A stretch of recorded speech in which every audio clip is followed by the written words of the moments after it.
Welcome into fourth quarter clutch. I'm Brian Zeigler along with Noah Weintraub, and we're talking about NFL Week 2 predictions. So, Noah, let's get this going. What do you got for Jets and Patriots? Well, before the start of this week, I would have said the Patriots are just going to annihilate them and not even make it close. But with the injuries to Shane Vereen and possibly Danny Amendola not playing, it makes the game closer. Obviously, the Patriots have destroyed them the last 8 years, except for 3 games. I see the Patriots winning the game because of home field advantage and because of number 12, Tom Brady. Mm-hmm. And next game we're going to talk about is Vikings Bears. And Brian, what are your thoughts on that?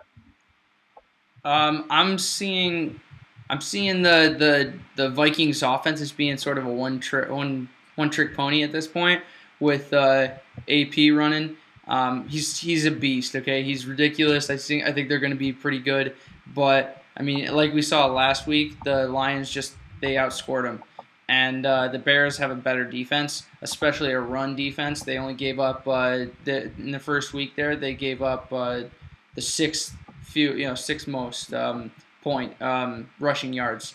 So I think they're going to be able to contain AP to like maybe one or two touchdowns and be able to score some pretty good points on that offense. They've got a really good looking offense so far, and with what they did against Cincy last week against that offense, I'm thinking they're going to be a solid deal. Probably a close game, but I'm still saying Bears by 7.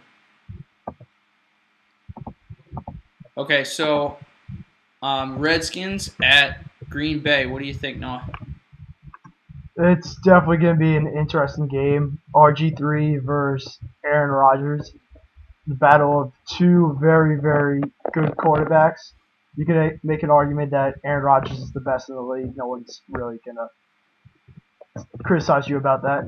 I think the big factor in this game is going to be if RG3 can develop into his 2012 form. He looked a little rusty. Some of his throws were a little off. You saw it was floating a little bit at times, and he was intercepted. But he did play well in the second half, which is definitely a good sign. I see Green Bay learning from their mistakes, like the Clay Matthews hit against Colin Kaepernick. And I see Green Bay winning this game, but I think it's going to be a shootout. Tight game. And the next game we're going to talk about is the Saints versus the Buccaneers. New Orleans Saints and Tampa Bay Buccaneers. Brian, what are your thoughts? Well, New Orleans actually have a really solid, like they just looked so good in their first week against Atlanta. Nobody really expected them to take that game. I honestly had a little bit of I kind of thought they had a little bit of a slight advantage because of home field advantage and Sean Payton being back. We're going to have to see how they do on the road. That's really a big factor, is the fact that Tampa Bay is at home for this game, and they have a really, really good defense this year. We'll have to see how that works out, but I still see the Saints taking it to them. But I think it's just going to be a lot closer than people think it's going to be at this point. That division is a really, really strong division. I got Saints, Atlanta, Tampa Bay, and then Carolina at the bottom of that one. But I mean that really puts Tampa Bay on the map for that one, and I think they're probably got to go probably about a 6-point game for this one. So a little tighter than people think it's going to be because of that home field advantage. All right, so Sunday night game is 49ers at Seahawks. This is going to be a ridiculous game. We got some interesting home field advantage parts for Seahawks being such a loud, Seattle being such a loud stadium. Noah, what do you think so far? Well, it's going to be easily the best game of the week. I don't think there's really any doubt about that. Mm-hmm. Both have really good offenses. Both have really good defenses. The 49ers definitely looked more impressive week 1 in their win over Green Bay than Seattle did in their win over Carolina. And I think the difference in this game is going to be the home field advantage because they are so even that Hmm. the home field advantage will probably cause some false starts and delay of games for the Niners, and I think that will honestly be the difference. I see it being a 3-point game. I see it going down to the wire. Yeah, I have to totally agree with you. I think it comes down to that. I think it's going to be a field goal chip at the end that puts the team up. It'll end up being like a 1 or 2 point game at the very end. Somebody kicking that field goal. Um, the big thing. Basically, you got the clutch play of Colin Kaepernick and the home field advantage of Seattle. Like right at the end there, whichever team comes, whatever team part like wins out of those two is really what's gonna be the deciding factor. So I don't know. I think I got to go with San Fran by 2, like just barely edging them out at the very end.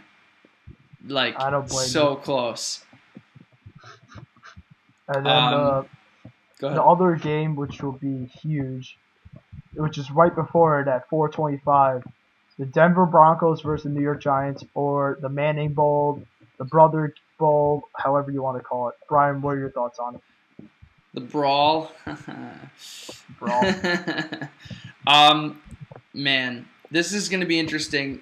Basically, first of all, Peyton Manning's coming off of a 7-touchdown game. How ridiculous is that?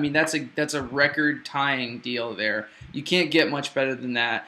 And after last season, with like all the like people suspecting like, oh man, he's gonna go down. He's not gonna be very good. He's not gonna be his old self. Obviously, he proved that he is back up to his full potential. He's one of the smartest quarterbacks in the league. And what's even crazier about this is you're going against your brother. I think Peyton's got something to prove, seriously, because he's got one less ring than Eli right now, and I think he's going to come out firing like crazy in this game. The big thing, the key thing I'm going to be watching is the running games, actually, how they actually take the pressure off of their quarterbacks.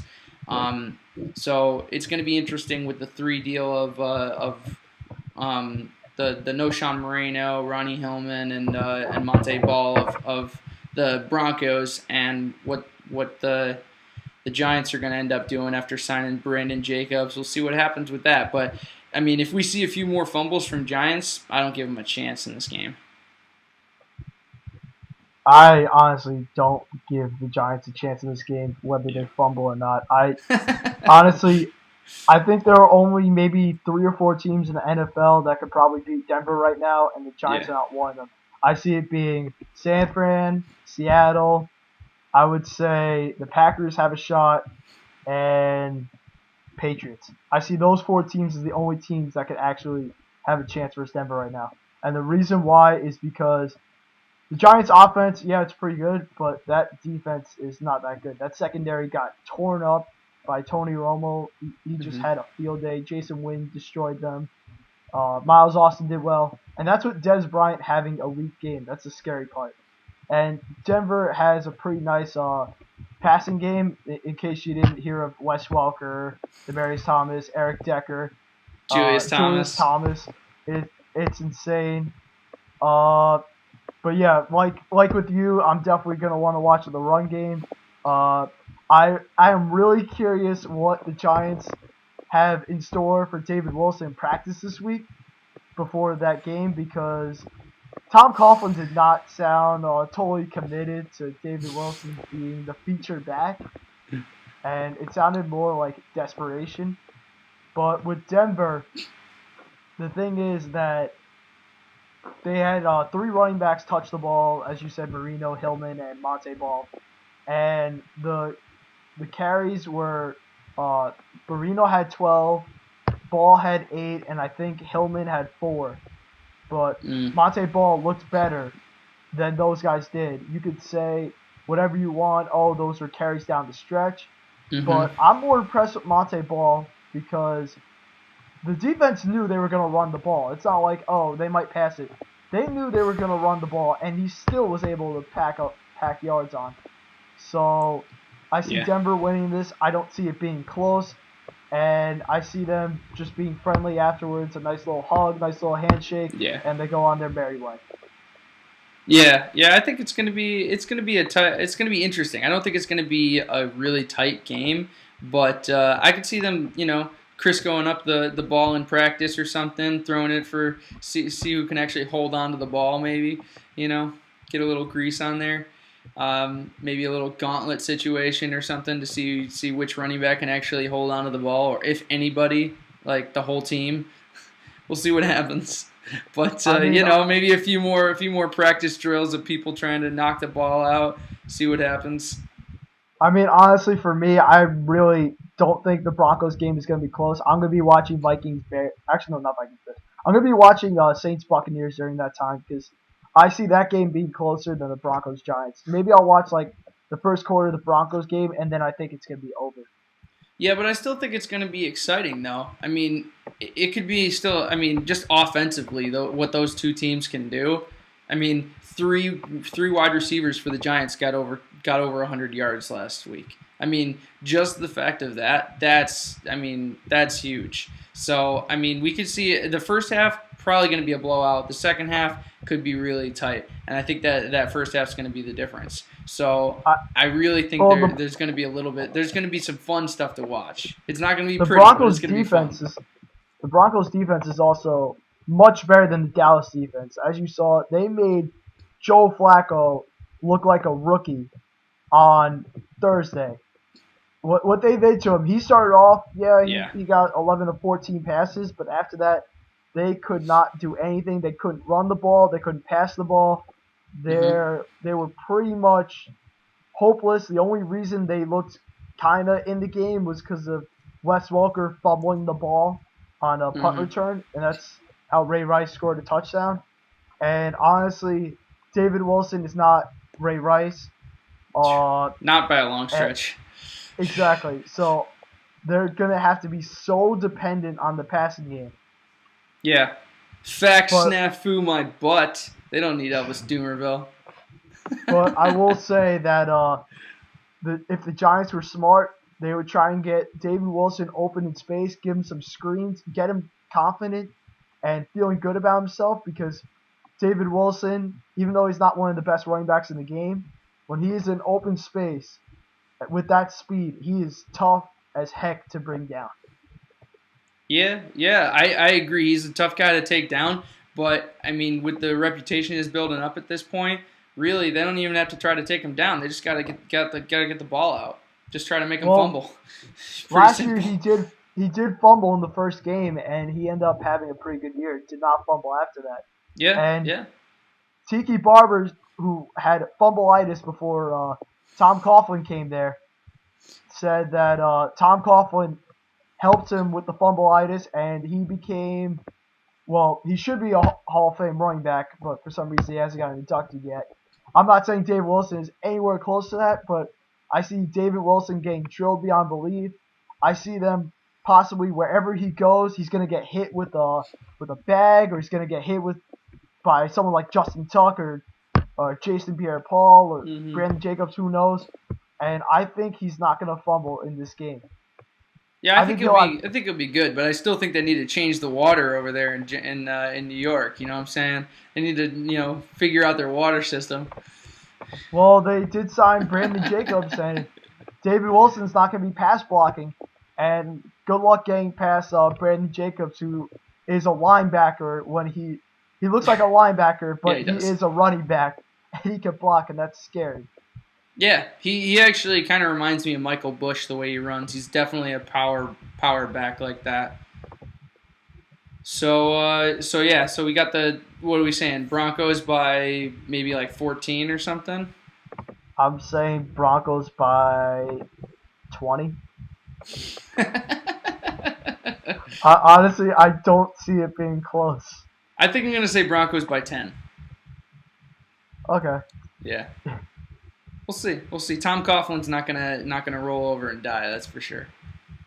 Yeah, but they said the same thing about the Ravens, and look what happened. Hey, you never know what teams will do at home, man. You never know. Plus, this is their first road game too, so we haven't seen how they play on the road. So we'll see what happens. It's Peyton Manning. He'll be fine. Yeah, he'll be fine. All right. So thank you very much for tuning in. That's our NFL Week 2 predictions. Keep tuning in for more video blog posts from Fourth Quarter Clutch. Again, I'm Brian Zeigler. That's Noah Weintraub. Thanks.